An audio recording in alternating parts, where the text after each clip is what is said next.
Hello, and this is my reflection after watching the FAT City Workshop. Um, After watching this video, there was a lot of information just based on learning more about what the child with a learning disability tends to struggle on more than regular students. I would say for myself, this made a huge impact on, as a future educator, these are some of the things that I need to make sure that I, continue to read, research, and make sure that I'm somewhat prepared to handle these types of situations when it comes to me being in my classroom with students with a learning disability. The part that impacted me the most while watching this video was the simple fact that you had educators, counselors, parents, and even higher education level teachers and counselors in the room doing this workshop and understanding more of a student's life with a learning disability in class. And of course, putting myself in the situation of as a future educator, and then the other half as a parent, this really impacted me because I don't want any student to feel that I'm not doing the best of my ability to make sure that they're getting the necessary information, instruction, or any type of attention that they need. I don't want them to feel that they lack that from me. So that impacted me the most because I placed myself in that workshop as well, answering questions as fast as I could and seeing what were some of the things that I were noticing if I was a student with a learning disability. And it really is an eye-opener to see that as educators, we're quick fast to assume that every student is the same when we don't know, the processing time students with learning disabilities have, how they process something or how they function with something else. So it was an eye-opener to see and to just have a small snippet of what that child goes through on a daily basis. 3 points that Dr. Vo made that were a good reminder to me were that as educators, we should not use sarcasm or harsh remarks when it could lead to victimizing a student, because it usually stays with them. So the example that he used was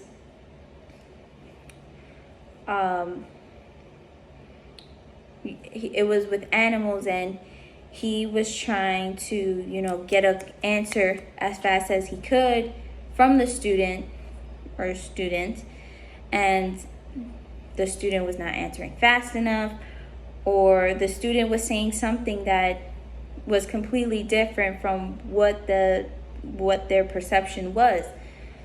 And I think that's really important to keep in mind, because we should never have a student feel victimized or feel that they're not good enough with their answer, or just take that piece of risk taking away from them.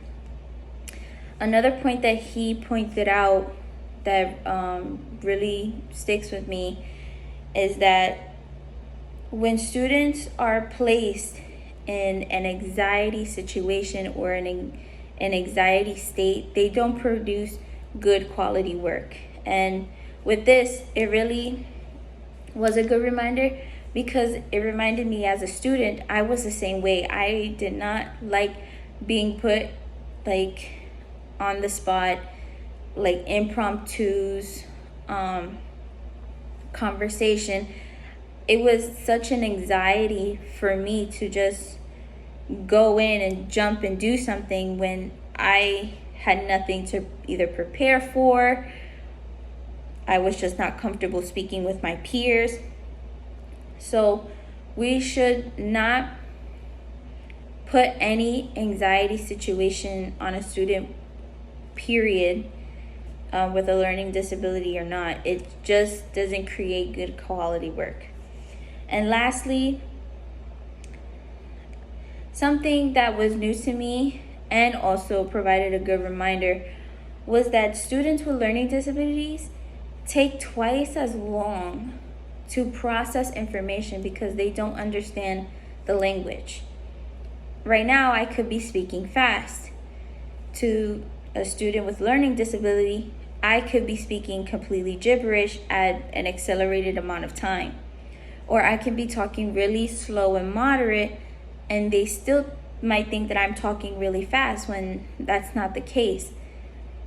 It's just for them, it takes them a little bit longer to dissect and process either the question or the answer, and sometimes even the direct instruction.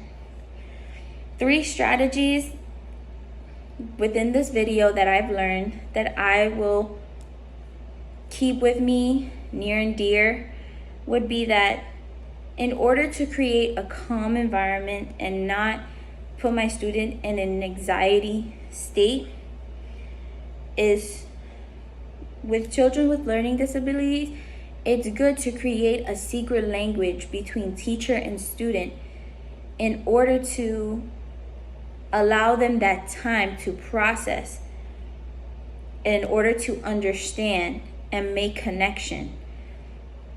So in the video, he instructed about going near a student's desk but not calling on them directly. It's just like a secret language that both teacher and student have in order to allow that student to process the information, process the question, and as the teacher is moving closer and closer to the desk, the student is able to get an answer and respond.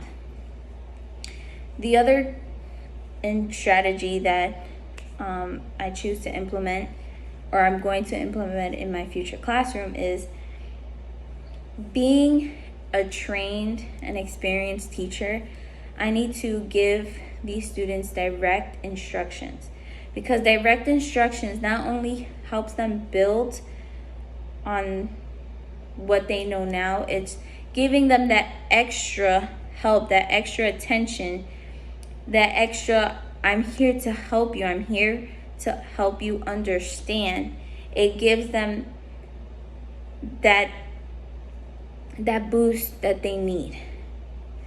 And lastly, it's just giving any student an amount of time, because if you're gonna call someone, you're gonna call a student up and tell them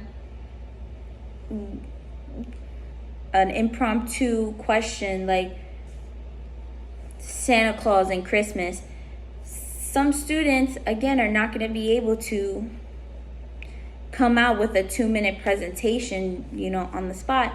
Students, need time to process, what does Santa Claus bring to children? What is Christmas? What's the purpose of Christmas? It's giving students the adequate amount of time that they need.